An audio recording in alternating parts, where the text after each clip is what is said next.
Well, it's Friday again. So if you guys want to skip to the posing routine, I do this every Friday. I post an update posing routine. That's at 10 minutes and 5 seconds if you just want to skip the workout and go straight to that. For those of you who are interested and want to know, this is week 1 of week 12. This is Friday. This is our second arm and shoulder workout for the week. I do 4 exercises. I do 4 sets of each exercise, which is 16 sets per body part, twice a week. I have 2 different routines. I work out the whole body Monday, Tuesday, Wednesday, and then I work it out again Thursday, Friday, Saturday. The only body parts I don't hit twice is my legs. On Wednesdays, I hit my quads. On Saturdays, I hit my hamstrings. Everything else, though, gets trained twice a week. And the reason why I split my legs up is because it takes so much energy and effort out of me to train them properly. I cannot physically do it in one day and give them both 100%. Plus, with doing the Stairmaster and cardio, it's just I don't have the energy to push that much intensity and volume and everything else out. So to give you guys an idea of what we do 8 to 12 reps on everything we do except for shoulders. Shoulders, we try to do around 15 to 20 reps. Now, with all these movements right here, we start off with a lighter weight. We pyramid up towards the 4th set. When we get to the 4th set, what we try to do is we try to go past 12. Well, actually, we try to pick a weight that we're going to fail exactly at 12 reps. And if we could go past 12, we go past 12 reps and we keep on going. We don't stop just because the number's 12. We don't put a wall or a ceiling. If we hit 12, we keep going. The next week, we make adjustments accordingly to how much reps we did past that number, and then we'll make the weight adjustment. Now, if we do hit 12, but if we can cheat the weight and clang and bang it and sling it up and get a couple more negatives or a couple more like static holds, we will. But everything we do, for the most part, we try to do a nice, slow, controlled negative and then a nice hard contraction with an explosive positive. Now, of course, on the way up, doesn't always look explosive because you're getting tired and fatigued and you're starting to burn out. So you can't really explode the weight up as fast as you like. As you can tell, we started off with V-bar press downs, and then from there, we went to the rope press downs, and then we went to overheads, and then we're doing reverse grips. This night right here, I do all cables on my triceps, and I start with my triceps first, then move to my biceps. So you can see the cheating right there because I'm just trying to get as many reps out of it as I can towards the end of the set. But anyway, so like I said, we start with triceps on this night, and we do we actually do all cables this night on the tricep, because the first tricep night of the week, we actually do more barbell and dumbbell work. So we kind of teeter back and forth. Like I said, I work the biceps and the triceps out twice a week, and I try to do a completely different routine on both nights because 1, it's fun, 2, it keeps it interesting, and 3, I like it. And that's the only reason why. Is it going to give me better results? I don't know. I couldn't answer that. Is it going to make me better than someone else? Couldn't answer that either. I just like it. It's fun.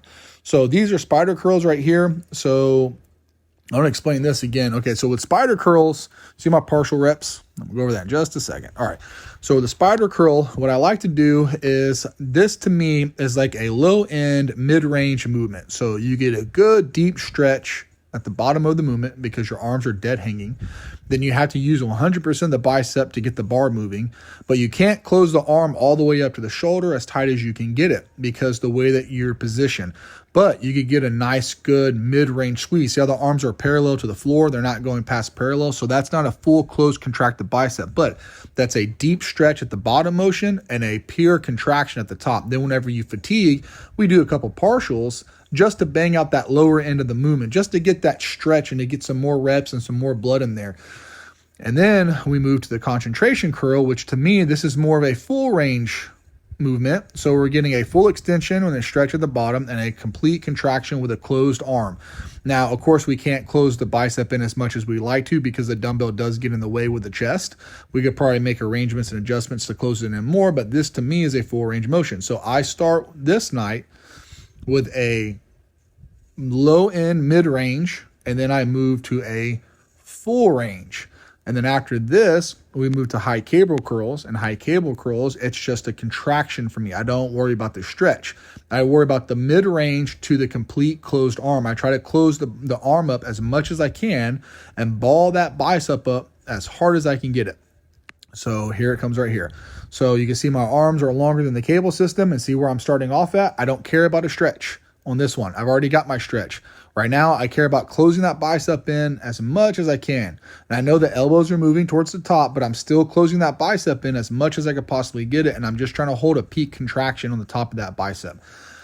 And then after this, we go to incline dumbbell curls. And incline dumbbell curls, that's another full range with a deep stretch and a full contraction at the top. That's probably the most complete bicep movement of the night because it's a full contraction and it's a full stretch at the bottom, and you could close your arm in up as much as you can possibly get it and get a full squeeze contraction.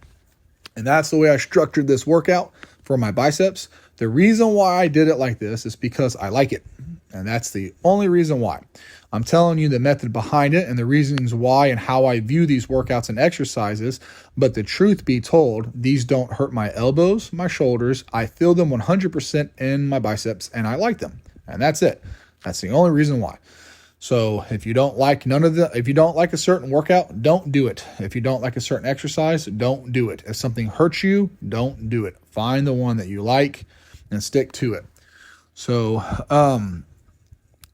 belly's all looking weird right there, all dipped in around the rib cage and stuff like that. And it's funny because my body does not want to lose belly fat. Like, I'll lose it everywhere else, and my body just will not let it go, man. It just does not want to let that freaking body fat go around the belly. But it's not going to win because I'm persistent and I'm going to beat it. Now, you can see Richard, look at the size of his belly, and I love pointing this out because there's a lot of people out there like me and him that are overweight and we're oversized and we're fat and we're gross. But at the end of the day, it's not where you start, it's where you finish. You can't get discouraged looking at yourself because the results aren't coming fast enough. Do not get discouraged because your results are not coming fast enough.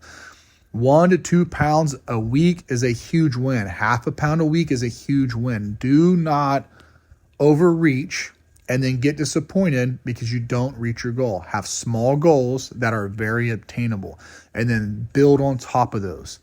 Build on top of them. Do not overwhelm yourself with other people's results and how fast and, oh, well, look, this 12-second video, this guy did this, and then they post, their before and after, then it's, oh, I did this in 3 months. I did this in 6 weeks. I did this in 8 weeks. Okay, but did you really do that in 6 weeks? Because guys, this is not a fast journey. This is not a quick path. This is a very slow, long road. Real quick, I want to talk about these shoulder presses. We pinch our shoulder blades as hard as we can with these, okay? We don't let our shoulders travel out in front of us. We don't let our elbows travel out in front of us. We pinch our shoulder blades back as hard as we possibly can and keep the back erected and tight. You'll actually feel these right between the shoulder blades more than you will your shoulders. This will burn out your shoulder blades and the whole center of your back before you actually even feel it in your shoulders.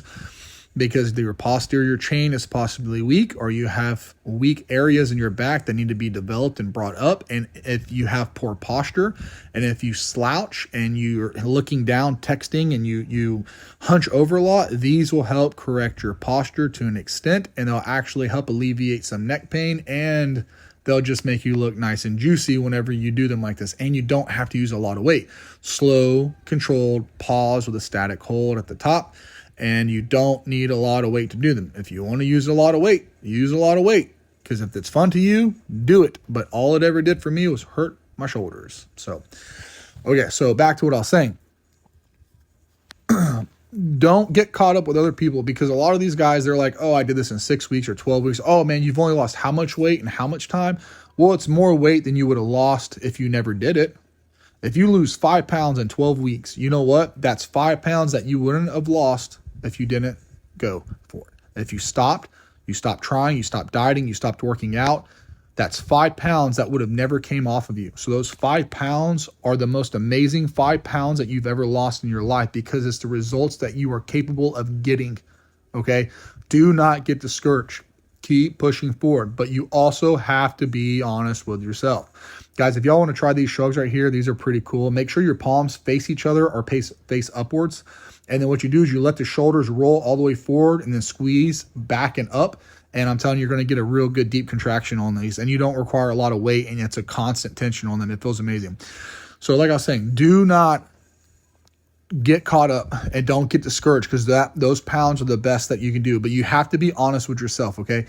If you're slacking on your diet, figure out how you can do it better, right? If you're like dieting 50% of the time and you didn't diet at all, that 50% is absolutely phenomenal. Like, be proud of yourself and do not criticize yourself for only doing 50%, but figure out how you get to 55% or 60%. And what I mean by percent, because people don't explain percents, what I mean by percentage is take the total amount of meals you eat in a day, times it by 7. That is your total amount of food that you consume for the week. Divide that by a percentage, that number by a percentage. Then you'll figure out how much each meal is a percent. So if one meal for the whole entire week is 5%, and you can get to about 85, 90% eating correctly, and then that last 15%, you'll know exactly how many meals you could kind of waver on and save those for the weekend or going out with your family or dinner with your wife or your kids or whatever. And then try to get better at that. Okay, go, if you're at 50%, try to get to 55, and then try to get to 60%, and then 70%. Like, I'm just throwing a number out there, guys. It's an arbitrary number. I do 30 meals a week, and right now I eat 15 clean, and the other 15 I mess up on. So let me try to get to 16 meals clean. And then let me try to get to 17 meals, and 18 meals, and 19 meals, and 20 meals. And then once you get your diet down, you start dieting more efficiently and more like consistently, your results will come faster. I can't promise how much faster, but they will come faster, because the more consistent you are on your diet, the easier it is to make small adjustments to your diet that will go a lot further and make bigger impacts and results for you. Same thing for your training. The more consistent you are with your cardio and your lifting weights and working out, the easier it becomes for you to get results when you change your routine or change the amount of reps or sets or volume or time on the cardio, because your body adapts, it gets used to it, and then it falls into a rut. And then when you make a minor adjustment, it goes a long way for your results. So take that into consideration whenever you guys are making doing your diets and your eating. Be honest with yourself. If you're fat and gross and you don't want to be fat and gross no more, you have to be honest with yourself. Am I doing everything I can do to lose weight? Am I training as hard as I can train to lose weight? Am I doing everything I can do to get to where I want to be for my results? Can I do better? Will I do better? And when you find the answer to those questions, you're going to find your next lost pound or your next PR or your next set of goals and get to your results faster. Well, that's it for the video today, guys. I appreciate y'all watching. Until next time.